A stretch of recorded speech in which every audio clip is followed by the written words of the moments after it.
In 1571, the survival of the entire Western world fell into the hands of a 24-year-old bastard prince who was never supposed to command a fleet. His name was Don Juan of Austria, and history remembers him as the man who stepped out of the shadows to save his nation when kings and emperors were too afraid to fight. The water you are looking at, the calm, gray surface of the Gulf of Patras, is about to become a graveyard. In exactly 5 hours, 40,000 men will be dead. By sunset, the sea will be so thick with wreckage, splintered wood, and floating bodies that sailors will claim they couldn't see the waves. This wasn't just a battle. It was a meat grinder. It was the moment where two civilizations collided with the force of an earthquake. On one side, darkening the horizon like a storm front, was the Ottoman Empire. They were the superpower of the age. Undefeated. Relentless.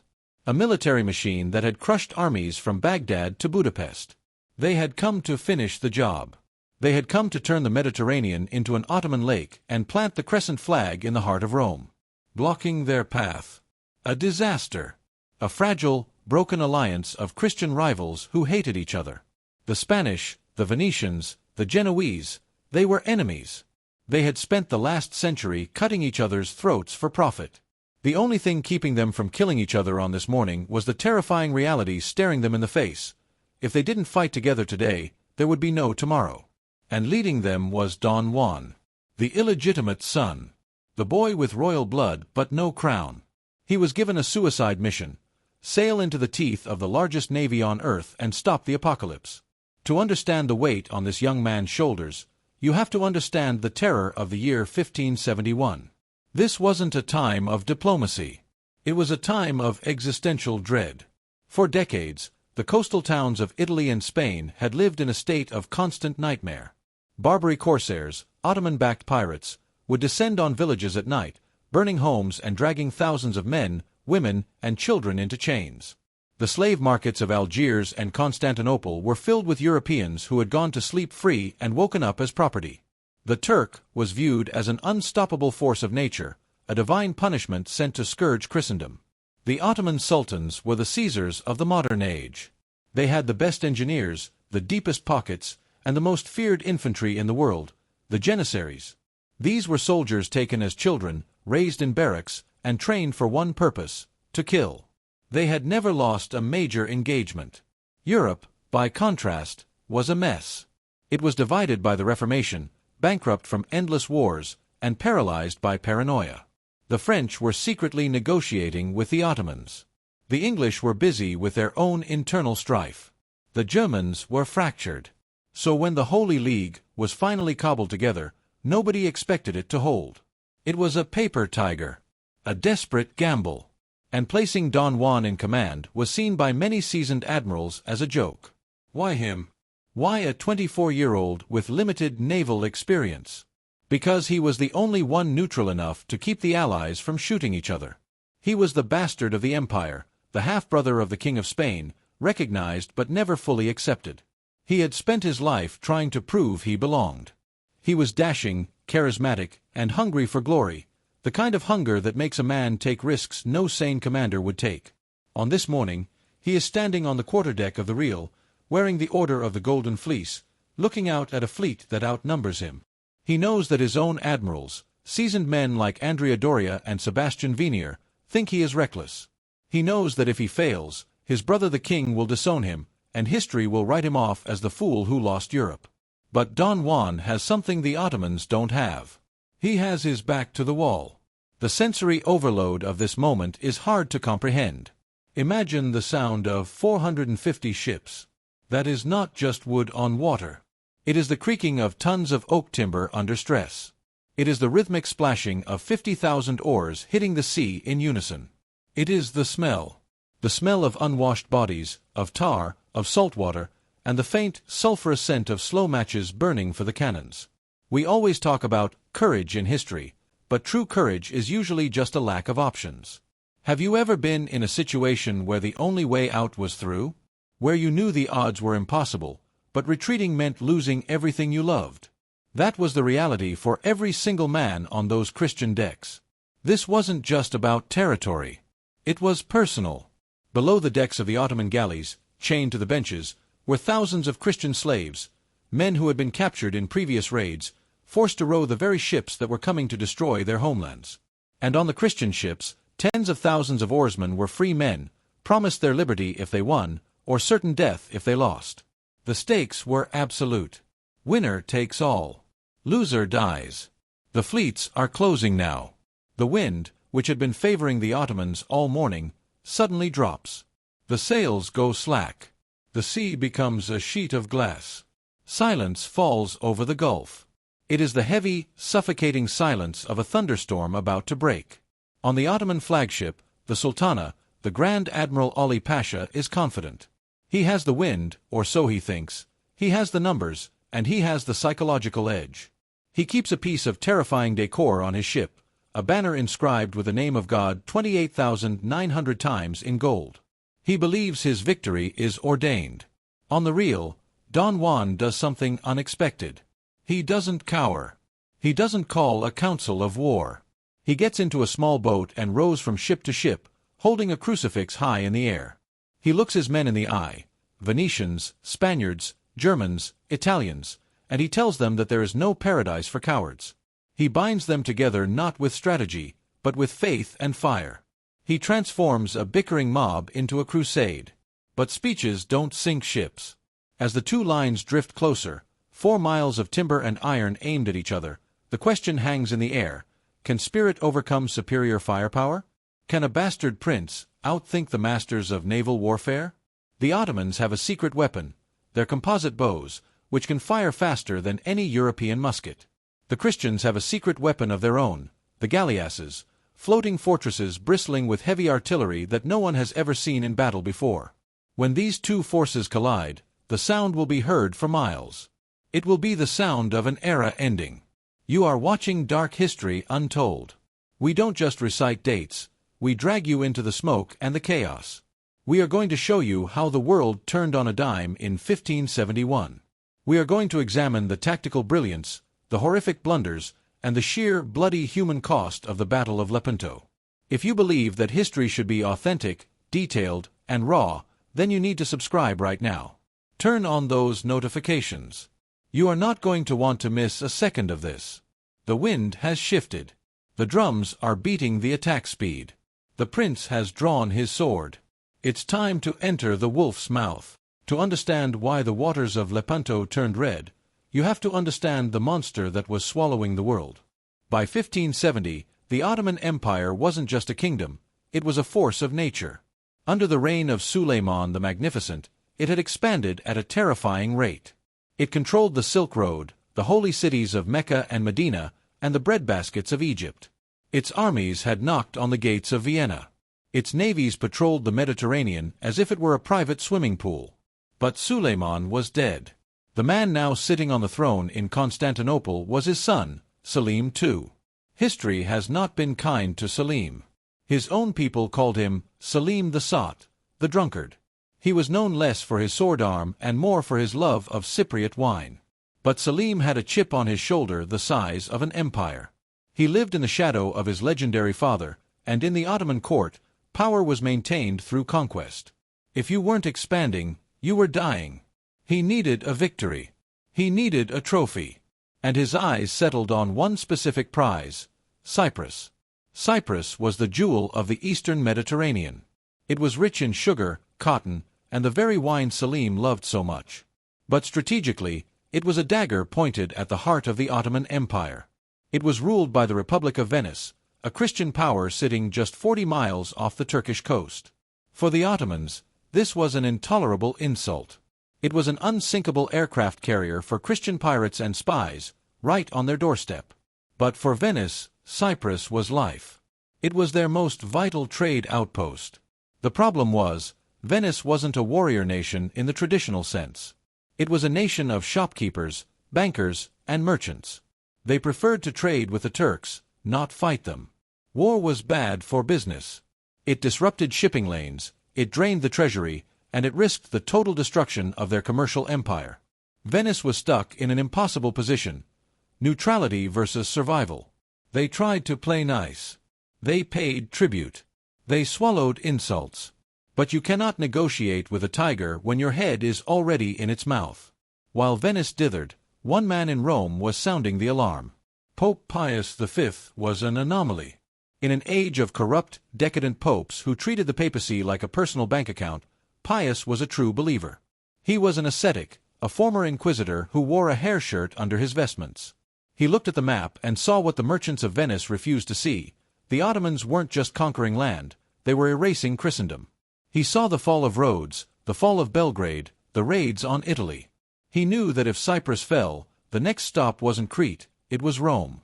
4 years, Pius had been trying to forge a Holy League, a grand alliance of Christian powers to stop the Ottoman advance. But Europe was deaf to his pleas. The King of Spain, Philip II, was the most powerful monarch in Europe, but he was distracted. He was fighting a brutal rebellion in the Netherlands. He was dealing with uprisings by Moriscos, converted Muslims, in his own backyard in Granada. He had no interest in spending Spanish gold and spilling Spanish blood to save a Venetian colony.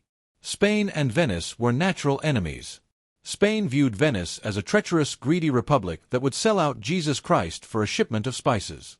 Venice viewed Spain as an imperial bully that wanted to dominate Italy. So, the powder keg was set. A divided Europe, an ambitious sultan, and a helpless island caught in the middle. In March 1570, the spark was lit. Selim II sent an envoy to Venice. He didn't ask for the island.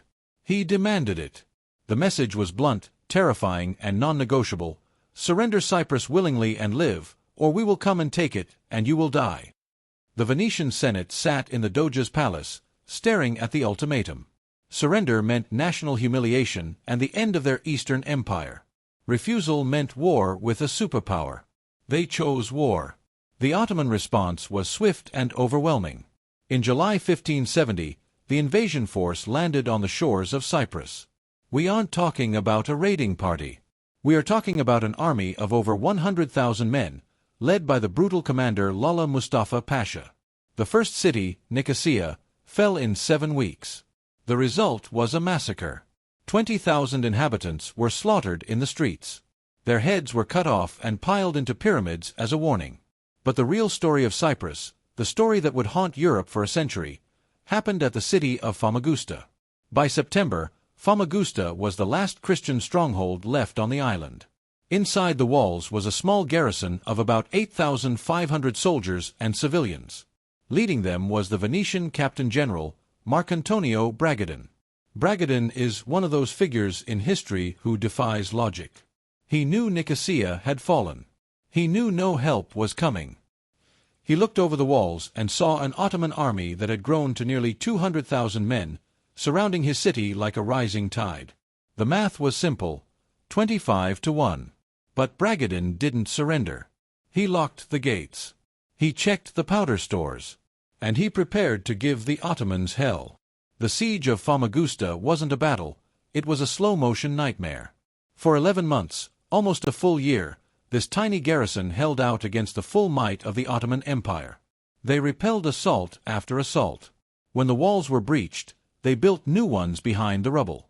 When the Ottomans dug tunnels to blow up the fortifications, the Venetians dug counter-tunnels and fought them underground with knives and torches. They ran out of food. They ate their horses, then their donkeys, then the rats. Finally, they were boiling leather boots just to have something to chew on. But they didn't break.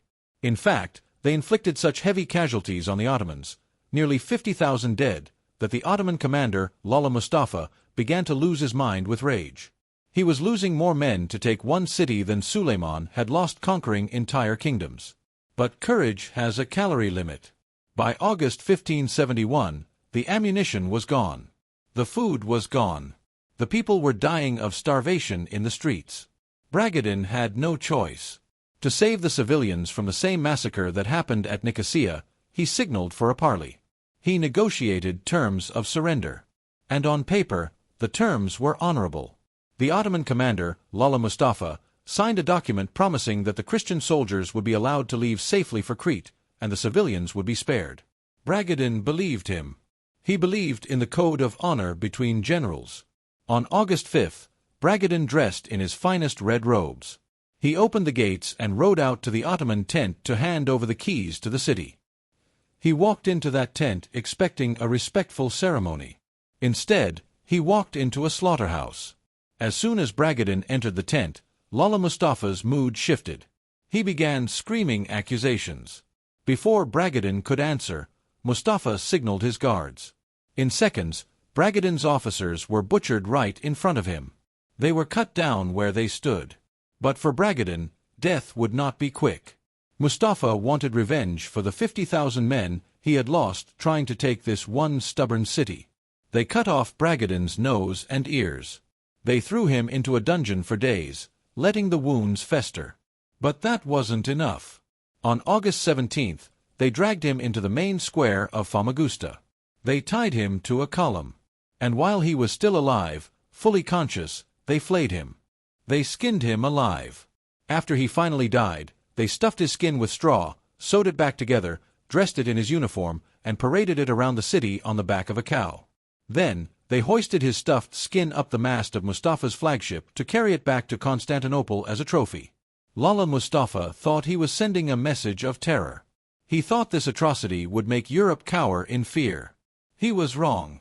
When news of Bragadin's torture reached Rome, Venice, and Madrid, it didn't cause fear. It caused a cold, blinding rage. The political arguments against war evaporated. The Venetians, who had been hesitant, were now screaming for blood. The Spanish, who had been cautious, realized there could be no negotiation with a monster who flayed generals alive. The horror of Famagusta did what 1,000 sermons couldn't do. It united the Holy League. On May 25, 1571, the Holy League was officially proclaimed in St. Peter's Basilica. It was a miracle of diplomacy. Pope Pius V had finally done it. He had brought together the Papal States, Spain, Venice, Genoa, and the Knights of Malta. They pooled their money. They pooled their ships. But there was still one massive problem. They needed a leader. The Spanish admiral wouldn't serve under a Venetian. The Venetian admiral wouldn't serve under a Spaniard. They needed someone neutral. Someone with royal blood. Someone who could command the respect of these arrogant, bickering nobles. And so, the choice fell on the 24-year-old illegitimate son of the emperor. Don Juan of Austria. Would you unite with your worst enemy to survive? That is the question these men had to answer. They had to look at the men across the table, men they had hated for decades, and decide that the enemy outside the gates was worse than the enemy in the room. It was a fragile unity. It was built on rage, fear, and necessity. But for the first time in centuries, Christendom had a fleet. If you're finding this deep dive into the politics and horror of the 16th century fascinating, do me a favor and hit that like button. And I want to hear from you in the comments. Do you think the Holy League would have formed if Bragadin hadn't been tortured? Or was the war inevitable? Let's get a debate going down there. The fuse has been lit in Cyprus. The explosion is about to happen at Lepanto. But can this Holy League actually work together when the cannons start firing? Or will old rivalries tear them apart? If you were placing bets in 1571, nobody would have put their money on Don Juan of Austria. To the royal courts of Europe, he was an uncomfortable secret. He was born in 1547, the product of a scandalous affair between the Holy Roman Emperor, Charles V, and a simple burgher's daughter named Barbara Blomberg. For the first years of his life, he wasn't a prince. He was just a boy named Jeremin, hidden away in the Spanish countryside, raised by peasants, unaware that the blood of the Caesars ran in his veins. It wasn't until his father was on his deathbed that the truth came out. Charles V acknowledged him in his will, and suddenly, the peasant boy was thrust into the most powerful family on earth. But there was a catch. He was acknowledged, but he wasn't legitimate. His half-brother was King Philip II of Spain, a man who was cold, calculating, and deeply suspicious. Philip gave Don Juan a title, but he kept him on a short leash. He called him brother, but he treated him like a servant. This created a fire in Don Juan's belly that nothing could extinguish. He didn't just want to be the king's brother. He wanted to be a hero. He wanted to prove that despite his birth certificate, he was the true heir to his father's warrior spirit. He had tasted combat before, putting down the Morisco rebellions in Granada. It was a brutal, ugly guerrilla war, and Don Juan had shown a talent for it. He was brave, sometimes recklessly so. He led from the front. He slept on the ground with his men. But commanding a fleet, that was a different beast. When Philip II appointed him supreme commander of the Holy League, the decision baffled the world. Why hand the fate of Christendom to a 24-year-old with almost no naval experience? The answer was politics. The Holy League was a basket of scorpions. The Spanish hated the Venetians.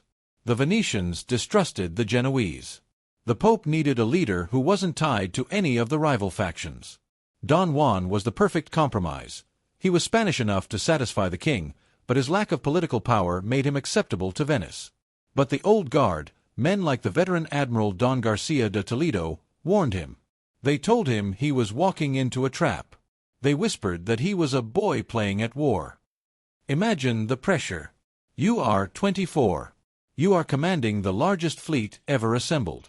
The entire Christian world is watching you. And deep down, you know that half your own captains expect you to fail. In August 1571, the fleet began to gather at Messina in Sicily.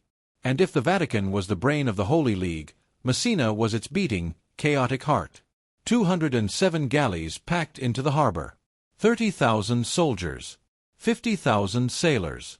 It was a logistical nightmare. The Venetians arrived in ships that were rotting, undermanned, and leaking.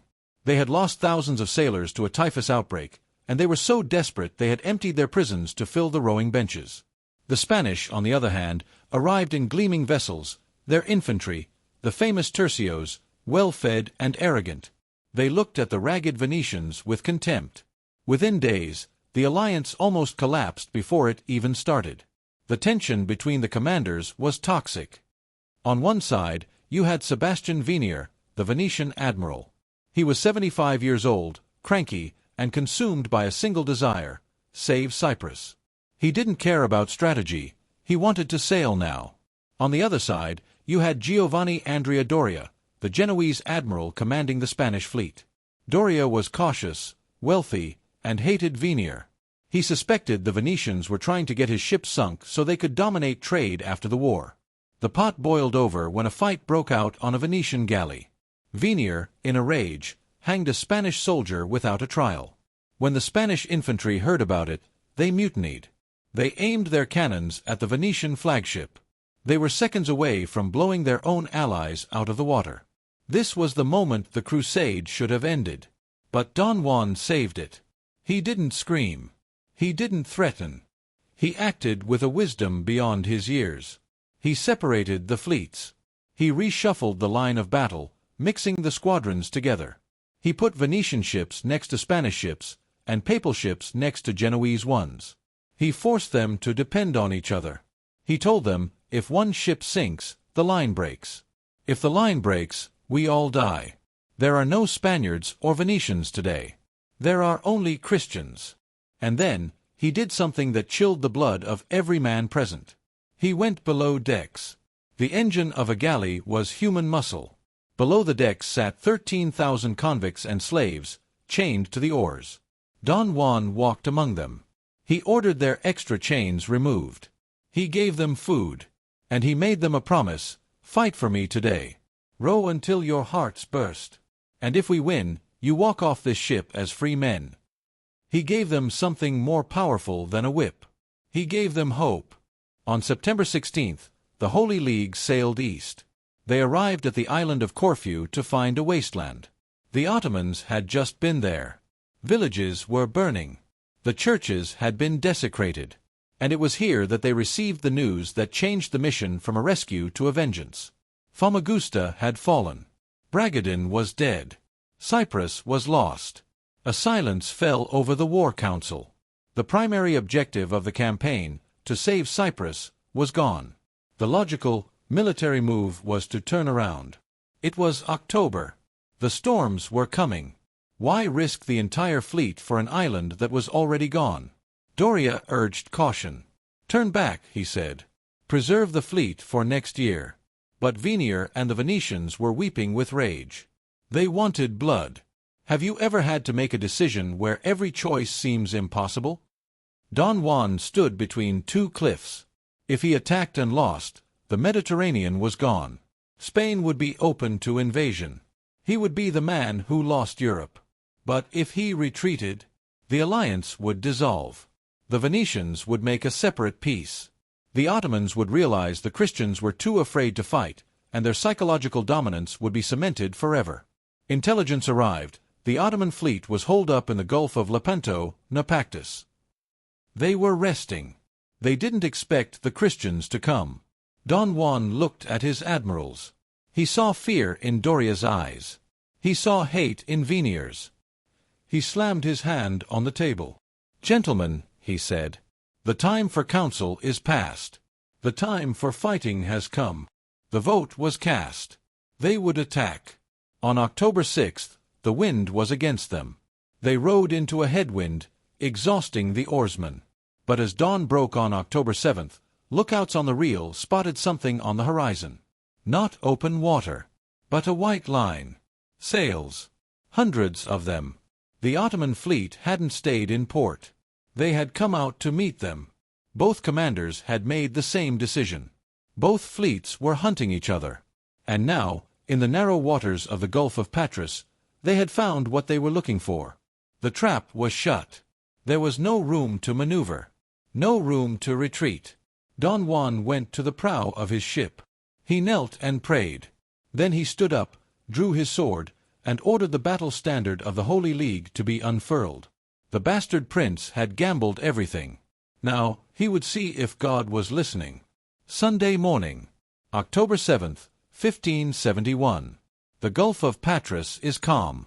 The wind, which had been blowing against the Christians all morning, suddenly dies. The sails go slack. The sea becomes a mirror. To the men on the ships, this wasn't weather. It was a sign from God. The two fleets drift toward each other. We are looking at nearly 500 ships and 140,000 men. It is the largest naval confrontation since the Roman Empire. Let's look at the board. The Christian fleet is arranged in the shape of a cross.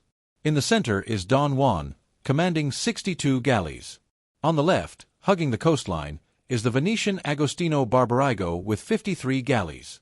On the right, out in the open sea, is Giovanni Andrea Doria with 53 galleys. And behind the center, held in reserve, is the Marquis of Santa Cruz with 38 ships, the ace in the hole. But Don Juan has done something else. Something the Ottomans haven't seen before. He has taken 6 massive ships, the galleasses, and towed them half a mile in front of his main line. These aren't normal galleys. They are floating fortresses. High-sided, slow, and bristling with heavy cannons. They are the 16th century equivalent of tanks.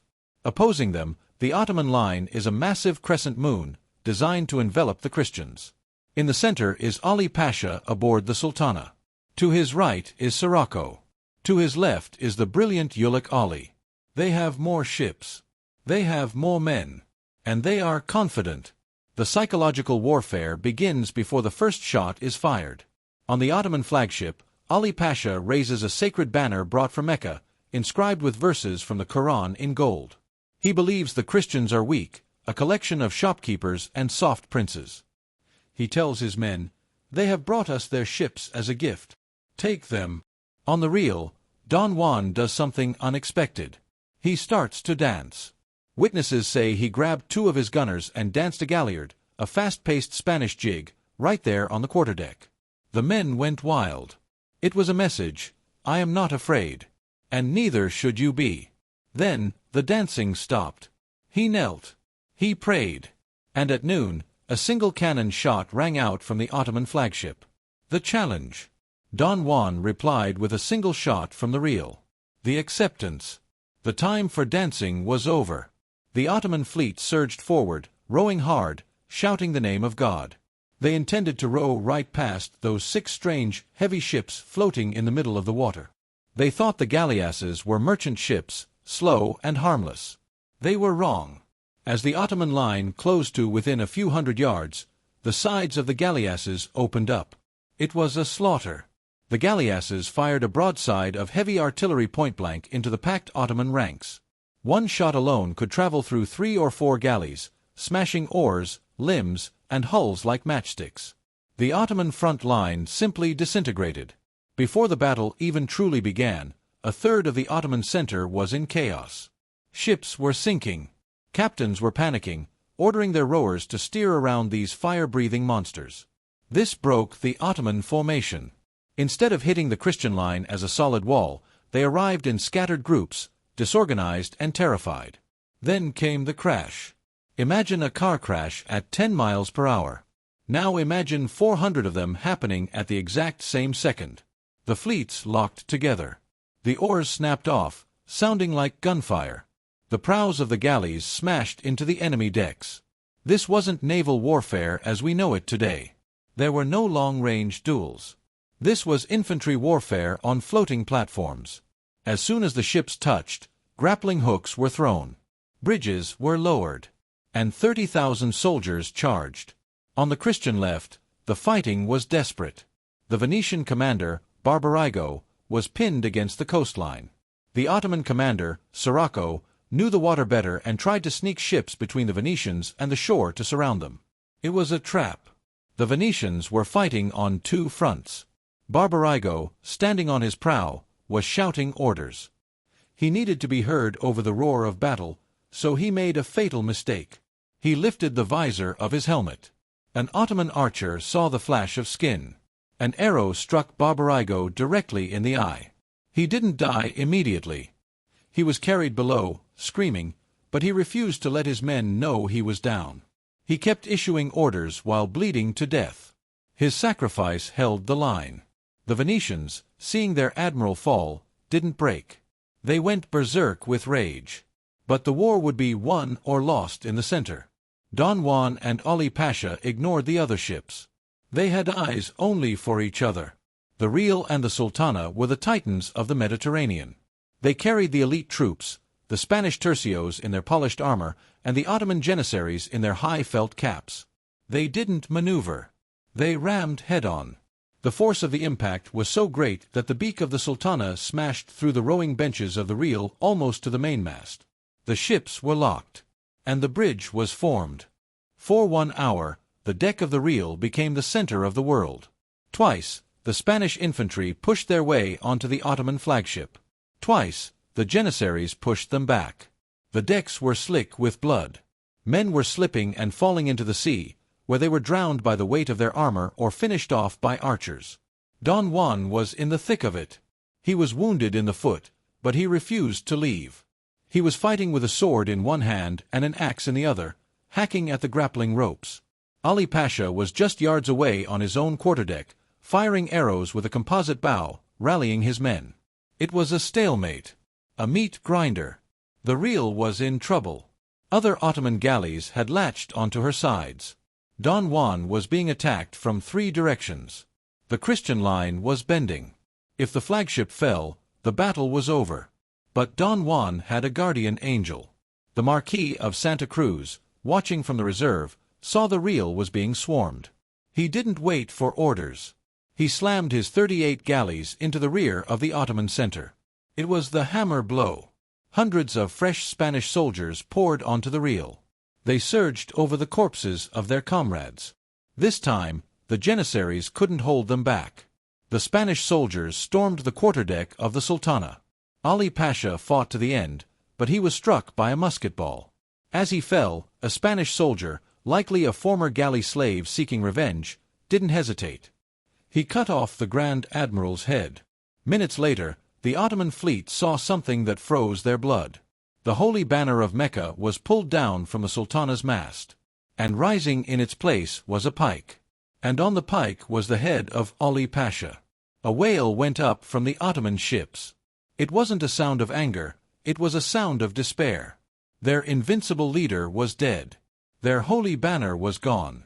While the center was celebrating, the Christian right wing was walking into a trap. Facing the Genoese Admiral Andrea Doria was Ulugh Ali. Remember that name. He was a Calabrian-born convert to Islam, a pirate king, and the smartest tactician on the water that day. Ulugh Ali saw that the Christian center and left were locked in combat. He knew he couldn't win a head-on fight against Doria's heavy guns. So, he played a game of chicken. He steered his squadron further south, threatening to outflank Doria. Doria, terrified of being surrounded, mirrored him. He moved his ships further south to block the move. Doria was following the textbook. Ulik Ali was rewriting it. By dragging Doria south, Ulik Ali had created a massive gap between the Christian right wing and the center. Suddenly, Ulik Ali turned. Like a viper striking, he reversed course and surged directly into the gap Doria had left open. He wasn't aiming for Doria anymore.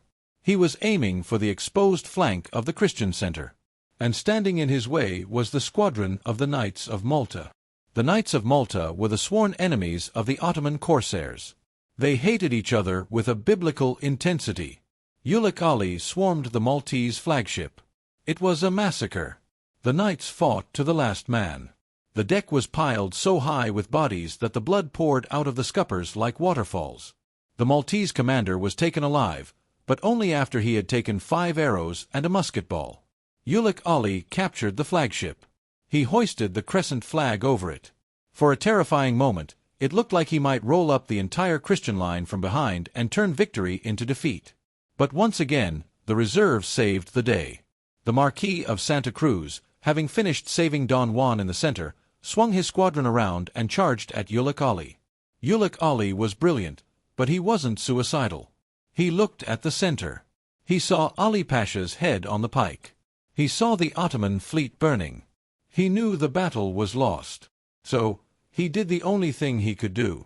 He cut his losses. He gathered about 30 or 40 of his fastest galleys.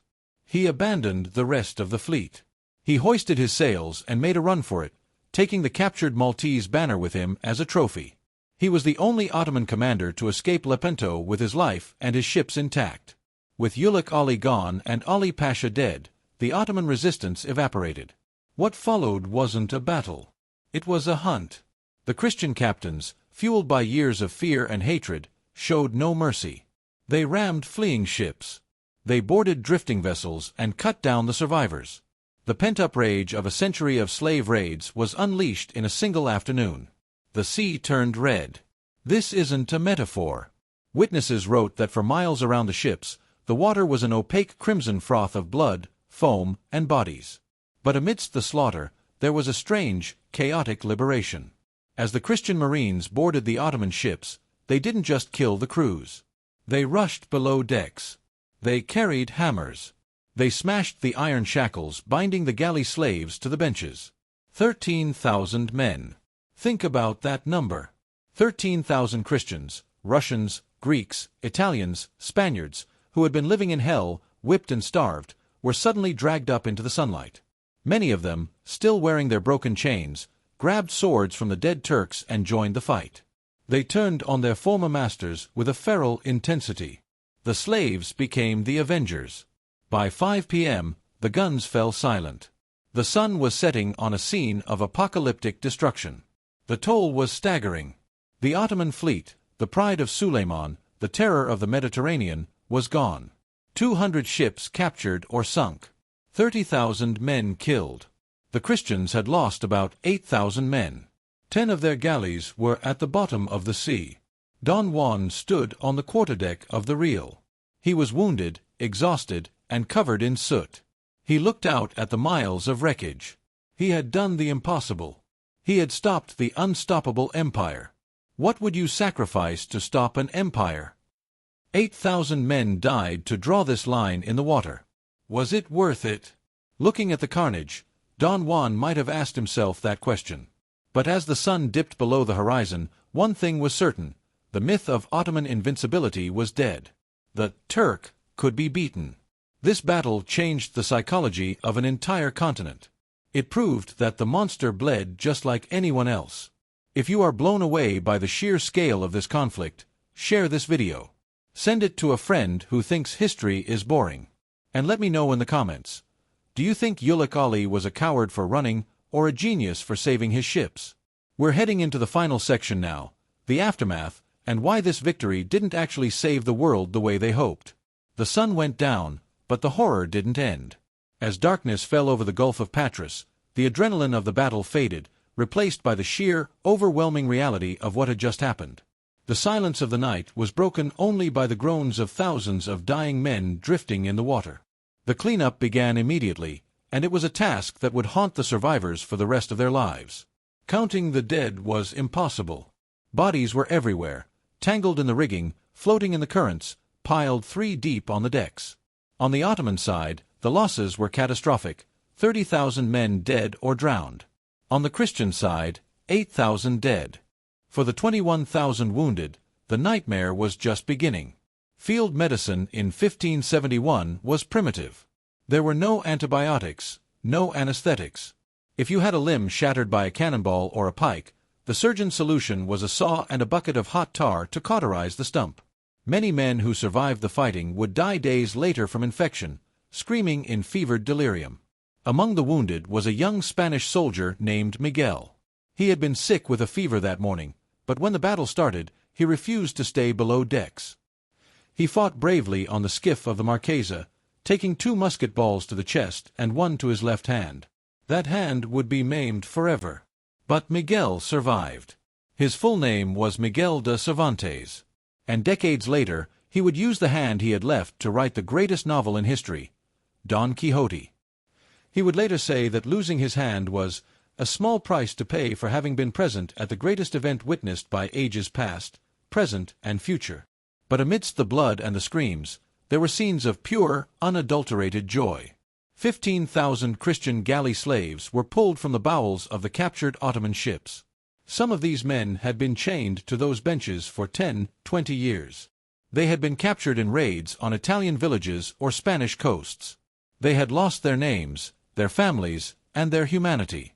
They were treated like machinery, fed just enough to row, whipped if they slowed down. On this night, the chains were struck off. They were dragged up to the deck, blinded by the torchlight, weeping as they realized they were free. They embraced the soldiers who had saved them. It was a resurrection.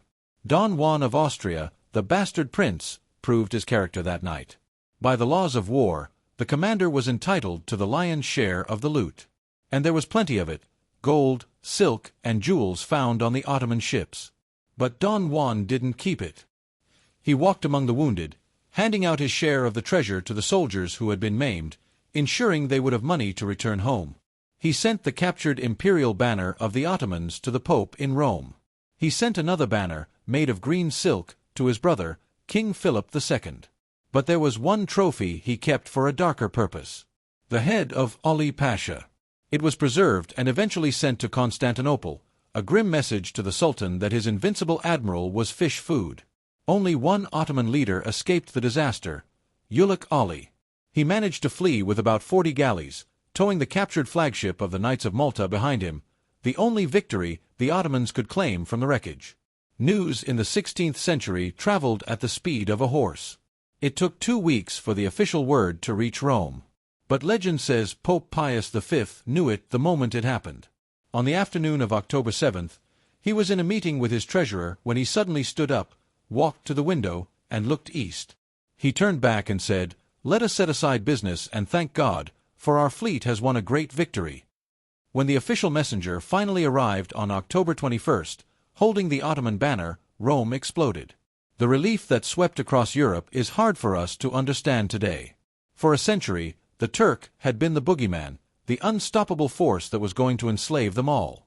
Now, the giant was dead. Church bells rang for days. In Venice, strangers hugged in the streets. In Madrid, King Philip II attended a Te Deum Mass and ordered all prisoners in the city pardoned. To add to the sense of divine intervention, Philip's wife gave birth to a son shortly after the news arrived. It felt like God was smiling on Spain. The Pope declared October 7th the Feast of Our Lady of Victory, a holiday still celebrated today as the Feast of the Holy Rosary.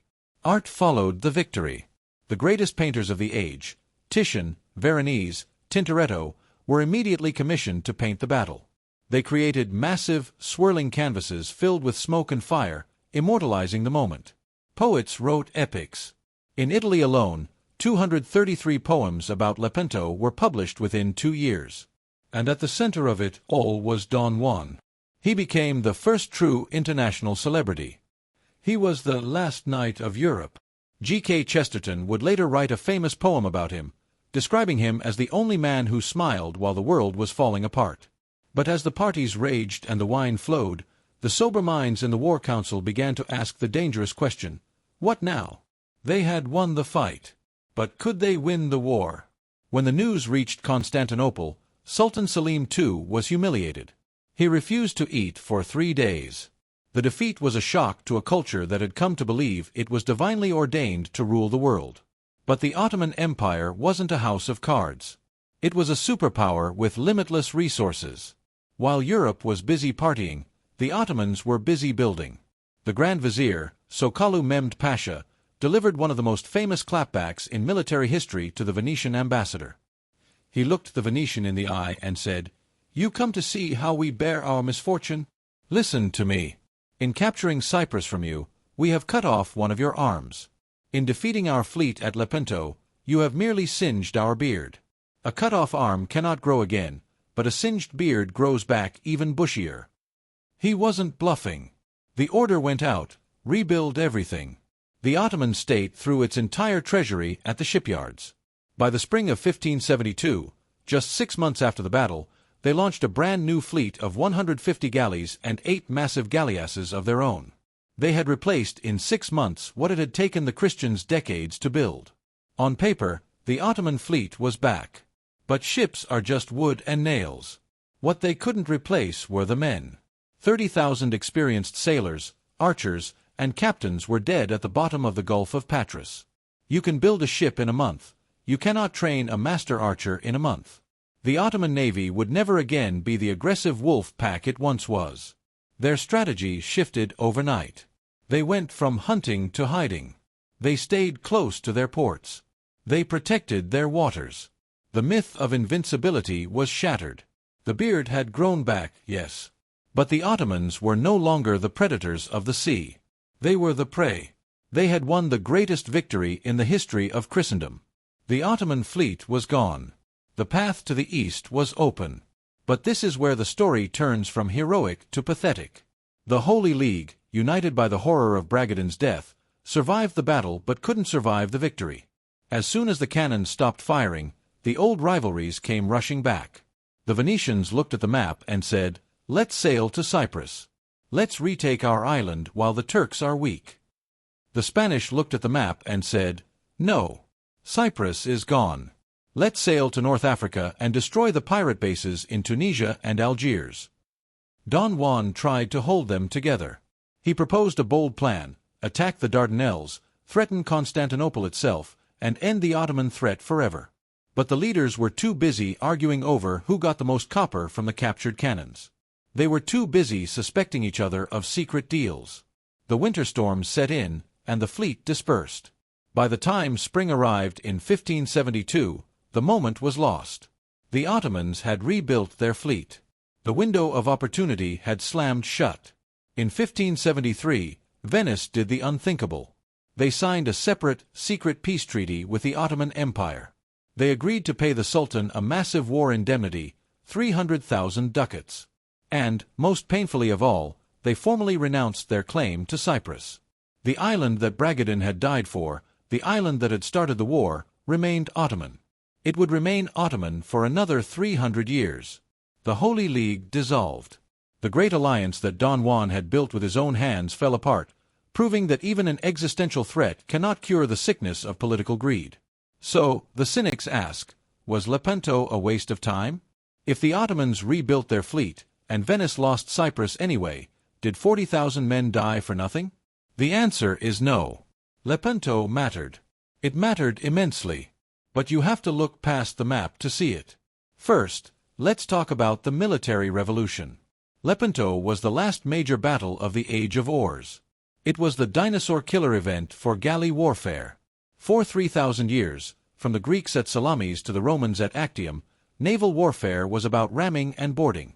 But at Lepanto, the galleasses changed the game. Those 6 floating fortresses proved that heavy artillery was the future. After Lepanto, navies began to race toward the ship of the line, massive sailing vessels packed with guns, where the objective wasn't to board the enemy, but to blow them out of the water from a distance. Lepanto was the violent birth of modern naval warfare. Second, look at the geography. Before Lepanto, the Ottoman advance felt inevitable. They took Rhodes. They took Belgrade. They took Budapest. They took Cyprus. The arrow was always pointing west. Lepanto broke that arrow. The Ottomans rebuilt their ships, yes. But they never again tried to invade Italy. They never again threatened the western Mediterranean with a massive fleet. They turned their attention east, to fight the Persians, and north, to fight the Russians. Lepanto drew a line in the water that said, "This far, and no further." It saved Italy from becoming a battleground.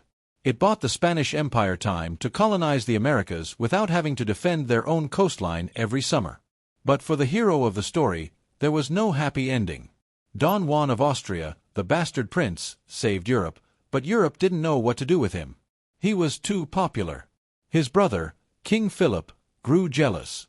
He sent Don Juan away to the worst job in the empire, governor of the Netherlands, to fight a losing war against Protestant rebels. Don Juan died there in 1578, of typhus. He was 31 years old. He died in a pigeon loft, surrounded by enemies, thousands of miles from the warm sun of the Mediterranean. His body was cut into 3 pieces so it could be smuggled back to Spain in saddlebags. He was buried near his father, but he never got the crown he so desperately wanted. Yet, his legacy survived. Culturally, Lepanto became part of the DNA of Europe. It ended the terror of the Turk. It proved that the unbeatable empire could be beaten. It changed the psychology of the West from one of defense and fear to one of confidence. If you go to Rome today, look at the ceiling of the Santa Maria in Araceli. It is made of gold. That gold was taken from the Ottoman ships at Lepanto. The victory didn't destroy the Ottoman Empire. It would last until 1918. But it ended the dream of a universal Islamic caliphate ruling from the Atlantic to the Indian Ocean. It ensured that the Mediterranean would remain a divided sea, not an Ottoman lake. It was a victory bought with blood, wasted by politicians, but remembered by history as the moment the tide turned. So, what do we take away from this massacre in the Gulf of Patras? Lepanto teaches us a hard lesson about coalitions. It is easy to find enemies. It is incredibly hard to find allies. The Holy League proved that even when you are facing extinction, people will still hold onto their petty grudges. Unity is unnatural. It has to be forced. It requires a leader like Don Juan who can look past the flags and see the human beings. It also teaches us that technology matters. The galleasses were a gamble, a weird experiment. But in the critical moment, that experiment saved the fleet. Innovation often beats tradition. But mostly, it teaches us about the cost of freedom. We read about 8,000 dead in a history book, and it's just a number. But every one of those men had a mother, a plan for the future, a life. They spent it all in one afternoon to stop an empire they believed was evil. Whether you view this battle as a defense of Christendom or just a brutal clash of imperial powers, you cannot deny the sacrifice. When have you had to work with people you dislike to achieve something bigger? It's a question we still face today. In politics, in business, in our communities. We are often in the same boat as the Venetians and the Spanish, bickering while the storm approaches. Maybe we should learn from Don Juan. Sometimes, you have to stop arguing, pick up an oar, and row. If this story moved you, if you felt the heat of the fire and the spray of the sea, then you are in the right place. This is Dark History Untold. We are building a library of the stories that defined who we are. Next week, we are leaving the ocean and heading into the mountains for a story of betrayal so cold it will freeze your blood. So hit that subscribe button. Ring the bell. Share this with a friend who needs a reality check. This was The Last Stand at Lepanto. And I'll see you in the next chapter.